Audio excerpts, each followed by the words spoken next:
எல்லாருக்கும் மதிய வணக்கம். யாரும் தப்பாக எடுத்துக்காதீங்க. ஒரு நிமிஷம் பாருங்கள், நான் என்ன சொல்கிறேன்னு கேளுங்க. சரியா? நம்ம நைட்டுக்கு தூங்குகிற நேரத்துக்கு என்னென்ன நினச்சிக்கிட்டு தூங்குகிறோமோ, இல்லை யார்கிட்ட பேசிக்கிட்டு தூங்குகிறோமோ, எப்படி சந்தோஷமாக தூங்குகிறோமோ, கண்ணீர் வடிச்சிட்டு தூங்குகிறோமோ, அதெல்லாம் நைட்டோட மட்டும்தான்.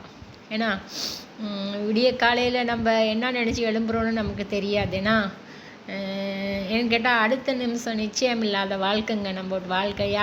யாரும் கஷ்டப்படுத்த வேண்டாம்.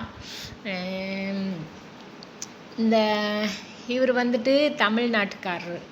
சரியா? தமிழ்நாட்டுக்காரரு என்ன நினச்சி அவர் வேலைக்கு வந்தாருன்னு யாருக்கு தெரியும்? ஏன்னா இன்றைக்கி இப்படியெல்லாம் நடக்க போகுது அப்படின்னு நினச்சிருப்பாரா?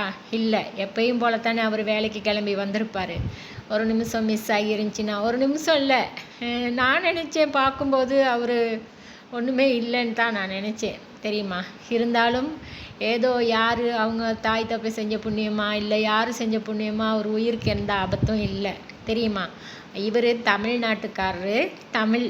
சரியா? எனக்கு தெரியாது தமிழ்னு சொல்லிட்டு விழுந்ததுக்கு அப்புறம் தான் தெரியும் இவர் தமிழ்நாட்டுக்காரரு. தமிழ் அப்படின்றதெல்லாம் இவர் விழுந்ததுக்கு அப்புறம் தான் தெரியும்.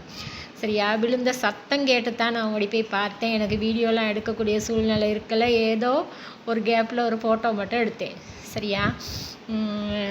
இவர் தமிழ்நாட்டுக்காரருங்க.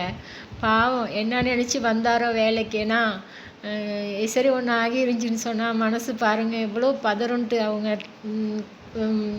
வீட்டில் பிள்ளைங்க, தாய் தப்பேன், சம்சாரம், வீட்டுக்காரவங்க, சொந்தக்காரவங்க, நாட்டில் உள்ளவங்க, அவருக்கு தெரிஞ்சவங்க, ஏன்னா நினச்சி கூட பார்க்க முடியாது. ரொம்ப கஷ்டமாக இருக்குது. தெரியுமா? கடவுளே, உயிருக்கு எந்த ஆபத்தும் இல்லை. தெரியுமா? ஏதோ அவர் இறைவன் கூட இருக்கிறார் அவர் கூட.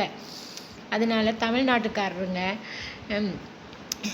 யாரும் தப்பாக எடுத்துக்காதீங்க. சரியா? எங்கள் வீட்டில் வேலைக்கு வந்தவர், எங்கள் வீட்டுக்கு வேலைக்கு வந்தார். எங்கள் வீட்டில் வேலை நடந்துக்கிட்டு இருக்கு. எங்கள் வீட்டுக்கு வேலைக்கு வந்தவர் பாருங்கள், பலாஞ்சியிலேருந்து அந்த பலகை கொஞ்சம் மிஸ் ஆகினனால கீழே விழுந்துட்டார். எல்லாமே உடஞ்சிக்கிட்டு கீழே விழுந்துருச்சு.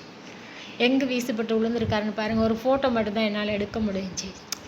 ரொம்ப கஷ்டங்க. தெரியுமா? யாரையும் கஷ்டப்படுத்தாதீங்க. வெளிநாட்டில் வேலை செய்கிற ஒரு மனுஷன். தெரியுமா? என்ன சரி ஒன்று ஆகிருந்துச்சின்னா பாருங்களேன், யோசிங்க. யாரையும் கஷ்டப்படுத்த பார்க்காதீங்க. சரியா? என்ன மட்டும் இல்லை, யாரையுமே. தெரியுமா? கஷ்டப்படுத்துறதுக்காக ஒரு கமெண்ட்டை பண்ணிட்டு போயிடலாம். தெரியுமா? அதோட வலி. தெரியுமா? அதனால் நான் தப்பாக பேசியிருந்தா மன்னிச்சுக்கோங்க. பாருங்கள் இவரை கொஞ்சம். தெரியுமா?